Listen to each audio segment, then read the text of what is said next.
네, 반갑습니다. 오늘 또 이렇게 수요전 예배에 나오신 여러분들을 주님의 이름으로 환영합니다. 지난주에 우리는 사도행전 8장을 통해 교회가 어떻게 성장하고 확장했는지를 함께 살펴보았습니다.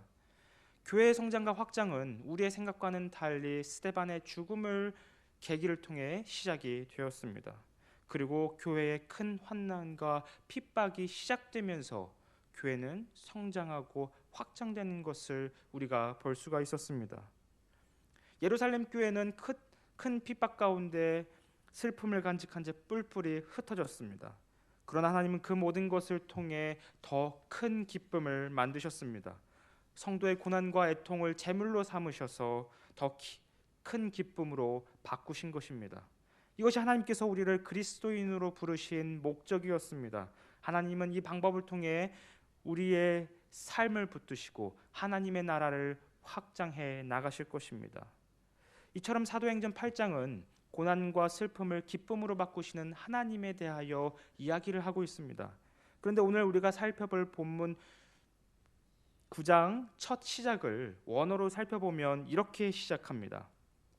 그러나 사울은, 개역개정 성경에는 그러나라는 말이 빠져 있습니다. 그런데 원어로 살펴보면 그러나 사울은, 이 말로 사도행전 9장을 시작합니다.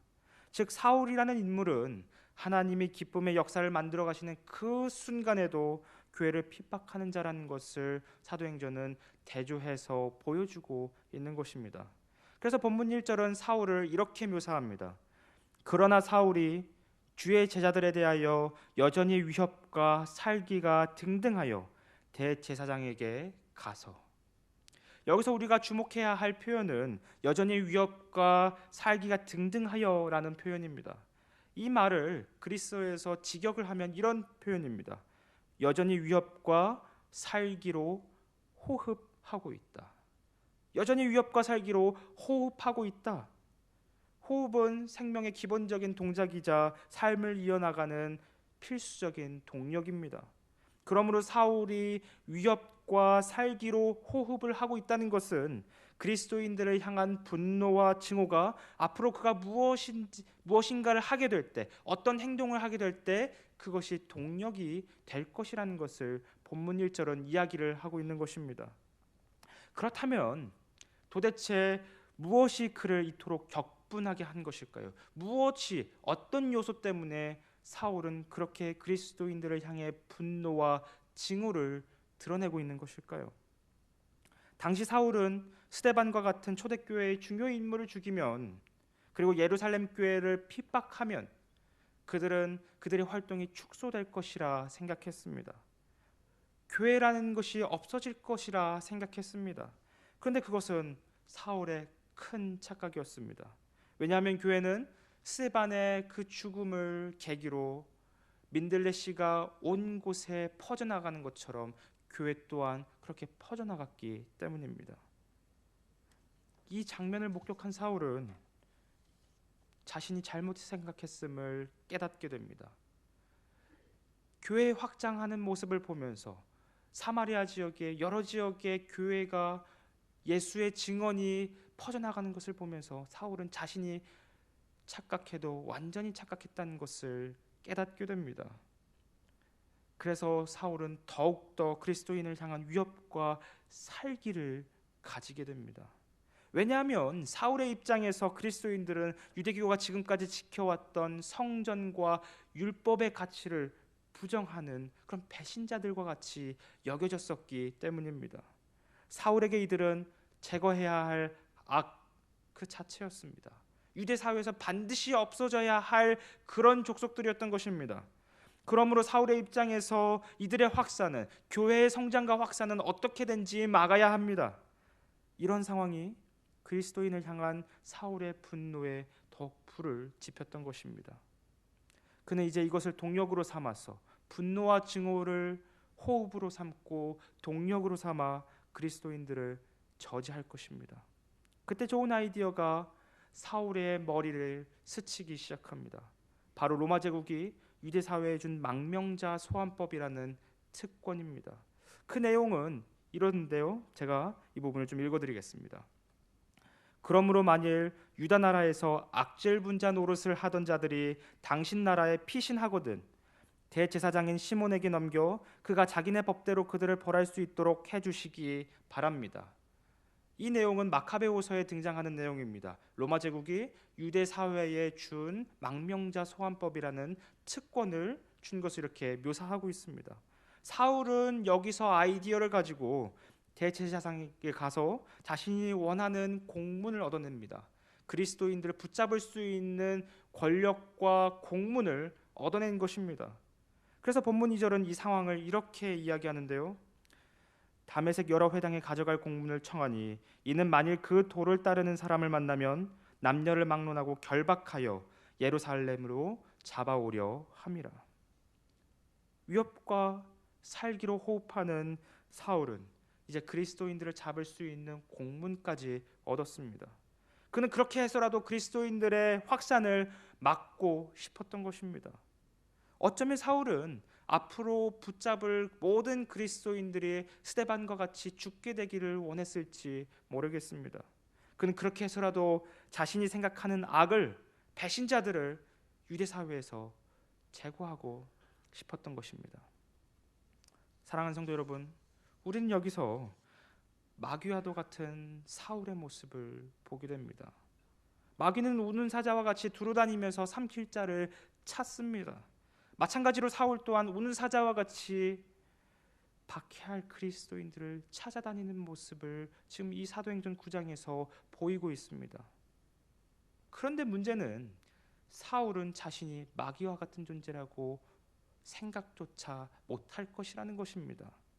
오히려 사울은 자신이 비느하스와 엘리야와 같이 이스라엘에 널리 퍼진 악을 제거하는 거룩한 자라고 생각했을 것입니다. 구약 성경을 살펴보면 비느하스와 엘리야의 이야기에서 공통적으로 나타나는 표현이 있습니다. 그것은 바로 하나님을 향한 열심이라는 표현입니다. 비느하스와 엘리야는 구약 성경에서 이 열심을 내어 하나님 백성 안에 있었던 악을 제거했습니다. 먼저 비느하스는 하나님을 향한 열심 때문에 창을 들고 악을 행하고 있는 두 사람을 꿰뚫어 죽이는 것을 우리가 민수기를 통해서 볼 수가 있습니다.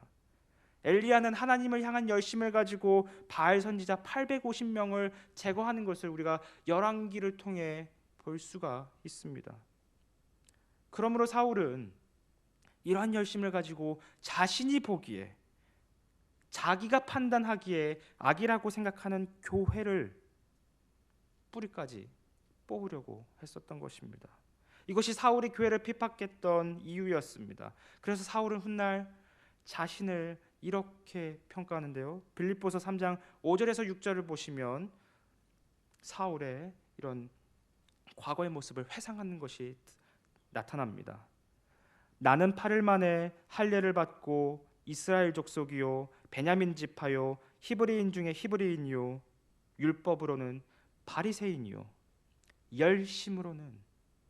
열심으로는 교회를 박해하고 율법의 의로는 흠이 없는 자라.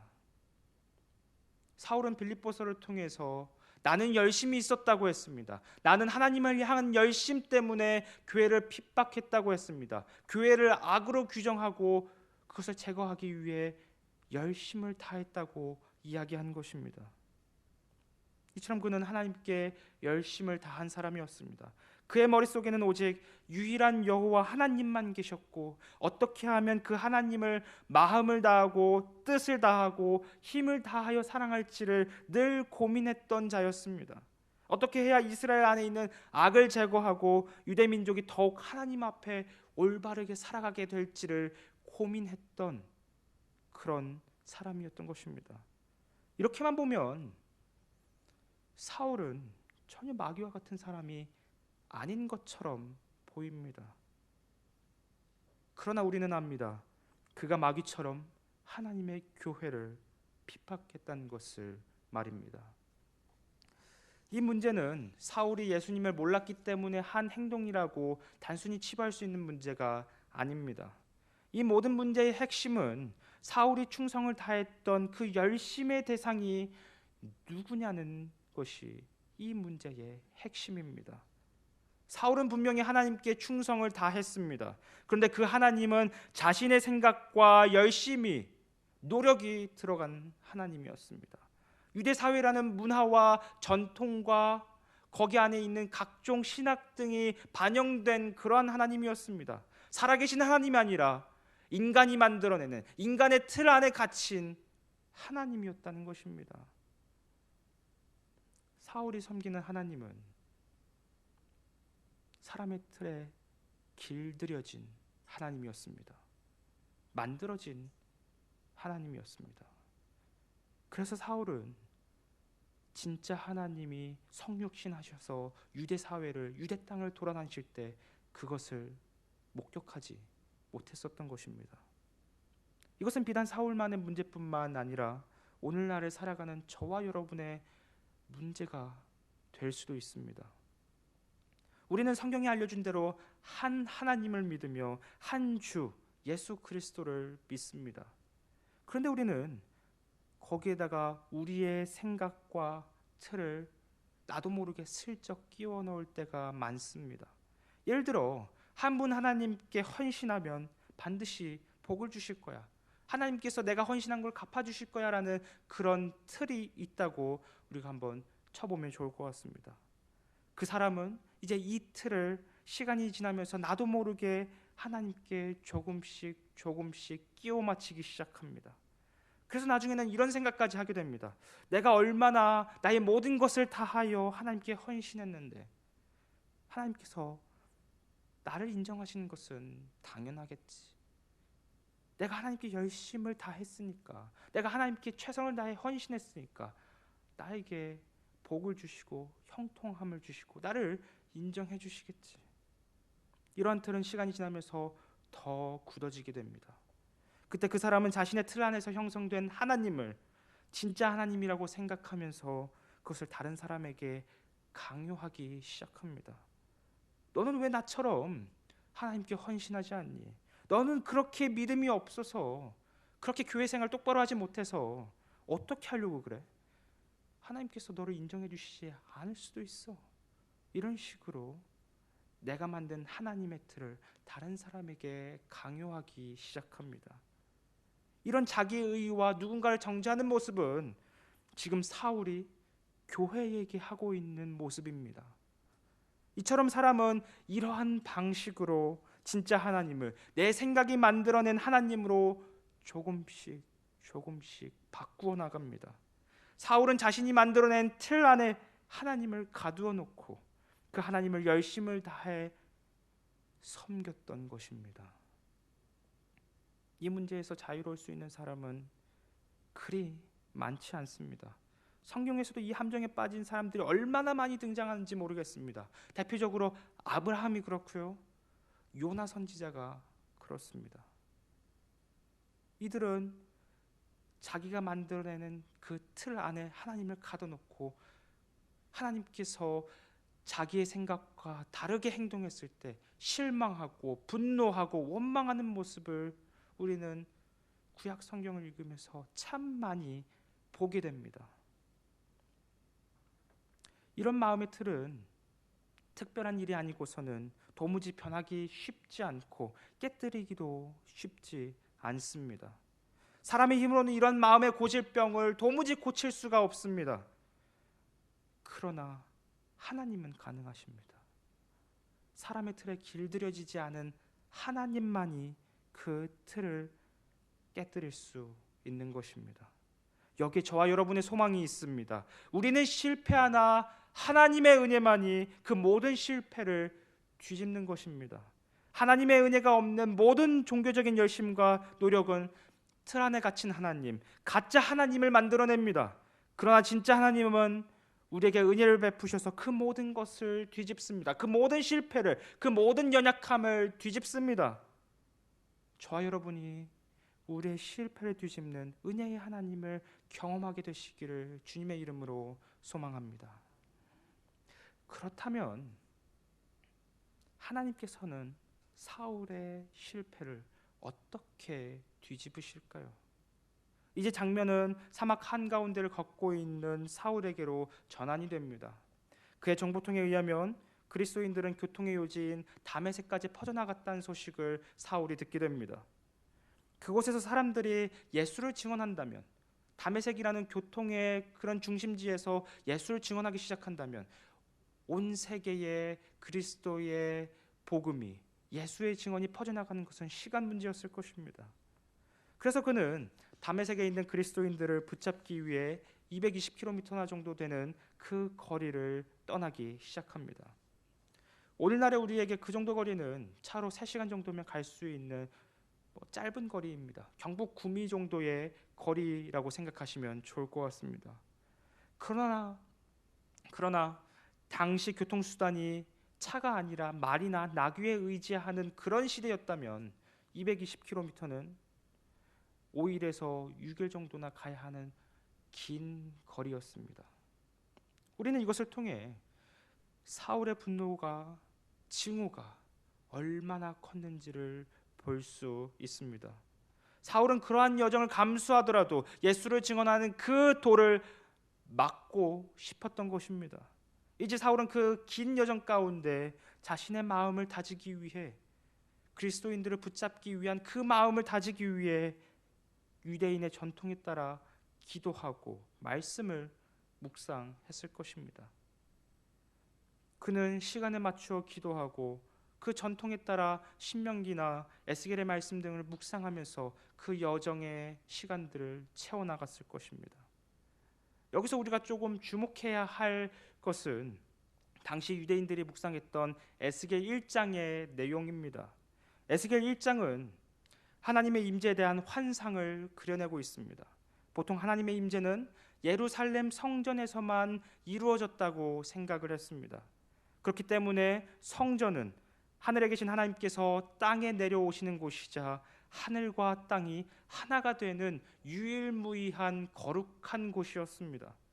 그런데 에스겔 1장에서 하나님은 예루살렘이 아니라 유대인들이 포로로 끌려온 바벨론 땅에 임재하십니다. 그러자 이방 땅이었던 바벨론은 하늘과 땅이 만나는 거룩한 곳이 됩니다. 예루살렘 성전만 거룩한 곳인 줄 알았는데, 예루살렘 성전만 하늘과 땅이 만나는 줄 알았는데, 바벨론 땅이, 이방 땅이 하늘과 땅이 만나는 거룩한 곳이 된 것입니다. 유대인들은 이 장면을 묵상하면서 하나님께서 약속하시는 마지막 날이 올 때 예루살렘뿐만 아니라 온 세상이 이 에스겔 1장의 환상처럼 하나님의 임재가 넘치는 거룩한 곳이 될 거라 기대하고 소망했습니다. 이것은 곧 에스겔 1장의 내용은 하나님께서 이스라엘만 다스리시는 것이 아니라 온 세상을, 온 세계를 다스리시는 하나님의 통치와 주권을 보여주는 그런 장면이었던 것입니다. 사울은 다메섹으로 향하는 이 여정 가운데 에스겔 말씀을 묵상했을 것입니다. 그러면서 그는 이 마지막 때가, 하나님께서 온 세상을 다스리시는 그때가 오기를 간절히 바랬을 것입니다. 그런데 이 마지막 때가 오기 전에 사울이 반드시 해야 할 일이 한 가지 있습니다. 그것은 이스라엘 사회 안에, 유대 사회 안에 하나님을 배신하는 자들, 악을 제거해야 한다는 것입니다. 그리고 그 악에는 십자가에서 저주를 받아 죽은 예수를 떠들고 다니는 그리스도인들을 붙잡고 그들을 제거하는 것이 그 안에 포함되어 있었습니다. 사울은 이런 식으로 기도하고 말씀을 묵상하면서 자신의 마음을 다져나갔을 것입니다. 이렇게 긴 여정이 끝나갈 때쯤 저 멀리 다메섹이 보이기 시작합니다. 이제 사울은 그리스도인들을 잡기 위한 준비를 하고 만반의 준비를 하게 되는데요. 그때 갑자기 태양보다 더 밝은 빛이 사울을 비추기 시작합니다. 본문 3절을 보시면 이렇게 되어 있습니다. 사울이 길을 가다가 다메섹에게 가까이 이르더니 호련히 하늘로부터 빛이 그를 둘러 비추는지라. 여기서 빛은 단순한 빛을 의미하는 것이 아닙니다. 여기서의 빛은 구약 성경에 따르면 하나님이 이 땅에 임재하실 때 나타나는 현상 중 하나입니다. 특히 선지자들이 이 빛에 들어가면, 하나님의 임재 가운데 들어가고 이 빛에 들어가게 되면 하나님의 보좌가 있는 천상회의에 들어가게 됩니다. 예를 들어 에스겔이 이 빛에 들어가게 되었을 때 성경은 이렇게 묘사하는데요. 에스겔서 1장 부분을 제가 좀 새번역 성경으로 읽어드리겠습니다. 주님께서 바벨로니아 땅의 그발 강가에서 부시의 아들인 나 에스겔 제사장에게 특별히 말씀하셨으며 거기에서 주님의 권능이 나를 사로잡았다. 그때 내가 바라보니 북쪽에서 폭풍이 불어오는데 큰 구름이 밀려오고 불빛이 계속 번쩍이며 그 구름 둘레에는 광채가 나고 그 광채 한가운데에서는 불 속에서 빛나는 금부치의 광채와 같은 것이 반짝였다. 여기서 북쪽에서 폭풍이 불어온다는 것은 하나님께서 이스라엘 백성과 같이 그 포로길을 따라오셨다는 것을 의미합니다. 또 그들의 머리 위에 있는 창공 모양의 덮개 위에는 천국처럼 보이는 보석으로 만든 보좌 형상을 한 것이 있었고 그 보좌 형상 위에는 사람의 모습과 비슷한 형상이 있었다.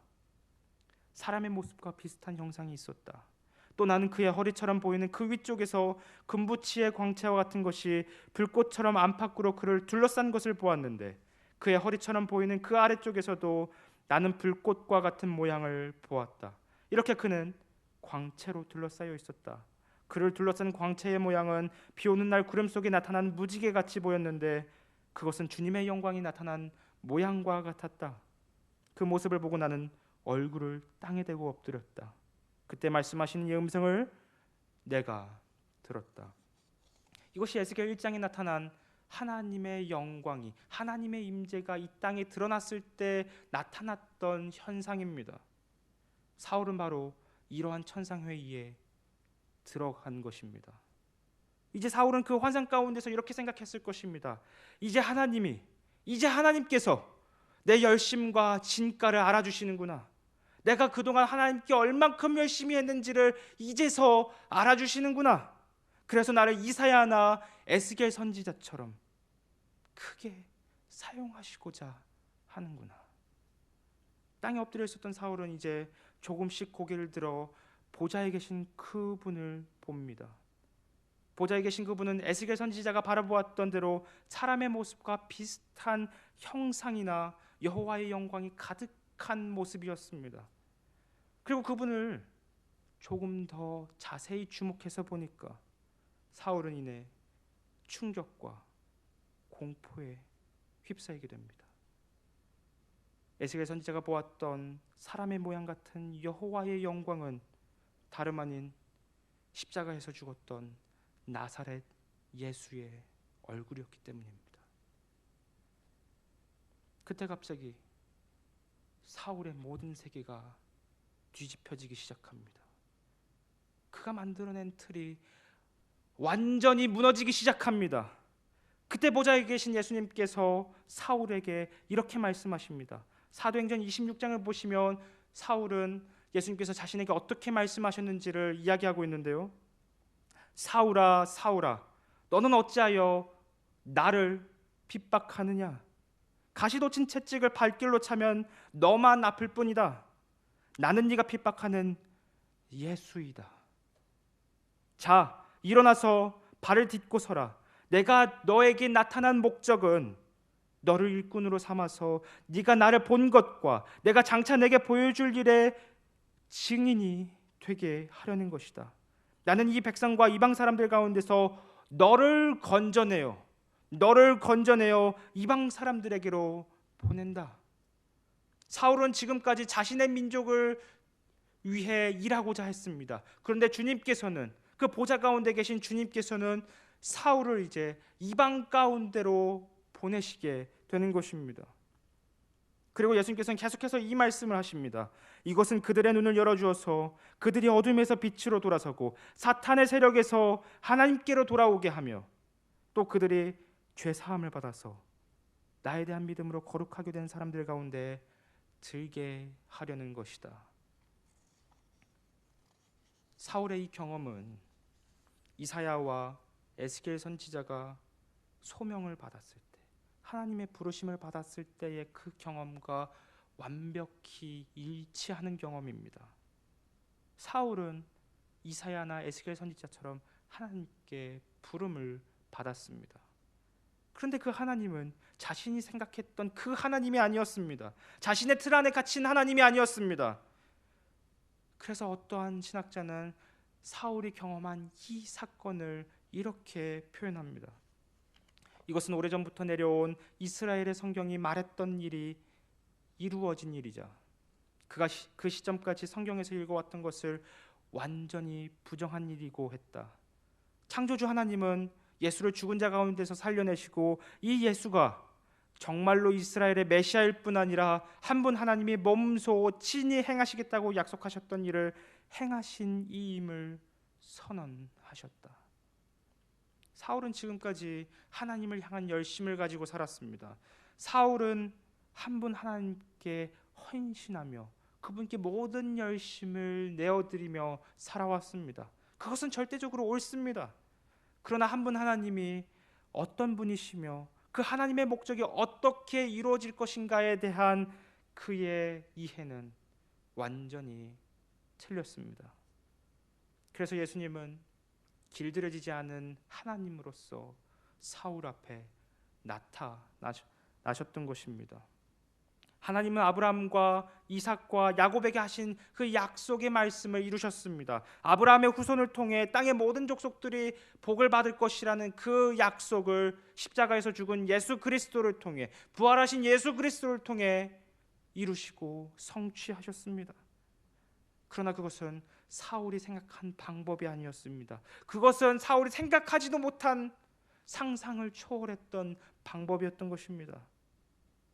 하나님이 사람이 되셔서 십자가에서 죽으시고 부활하심을 통해 하나님 아브라함에게 주셨던 그 약속을, 사울이 그토록 염원했던 그 소망을 이루셨던 것입니다. 이 사건이 얼마나 충격적이었는지 사울은 사흘 동안 먹지도 않고 마시지도 않았습니다. 그의 뇌리에서는 이 말이 떠나지 않았었는데요. 사울아, 사울아, 너는 어찌하여 나를 핍박하느냐? 나는 네가 핍박하는 예수라. 나는 너를 건져내어 이방 사람들에게로 보낸다. 이처럼 그는 주님께서 자신에게 하신 말씀을 되새기고 또 되새겼습니다.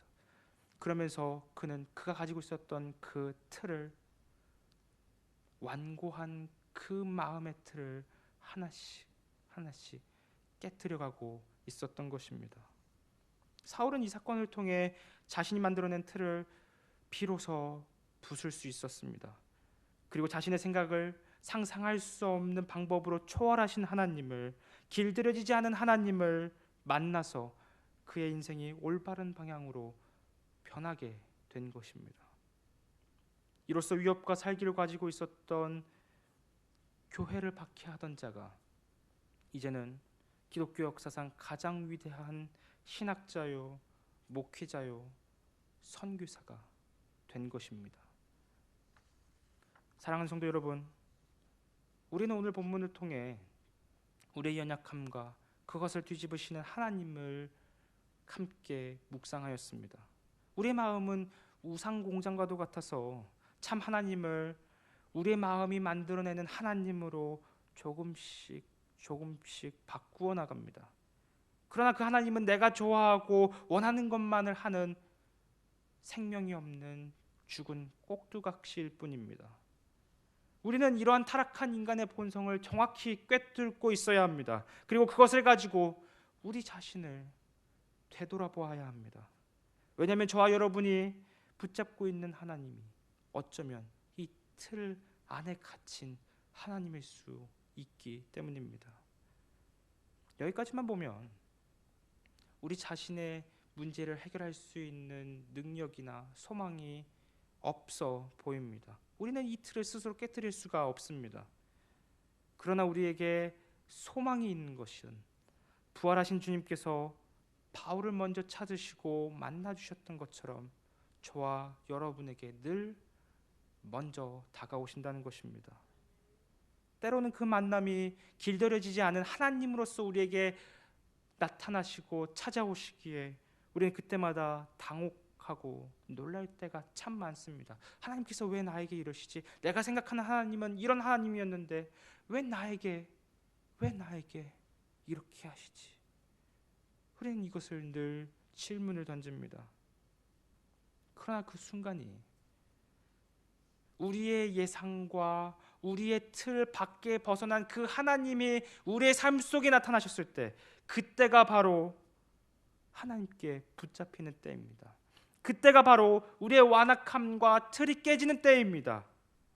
그때가 바로 하나님께서 우리의 잘못된 그 틀을 교정하시고 인생의 방향을 올바르게 교정하시는 그런 때인 것입니다. 저와 여러분이 이러한 하나님을 경험하게 되시기를 주님의 이름으로 소망합니다. 그리하여 우리의 연약한 인생이 영광스러운 복음을 살아내는 온전한 도구로 사용되기를 주님의 이름으로 간절히 소망합니다. 우리 같이 기도하겠습니다.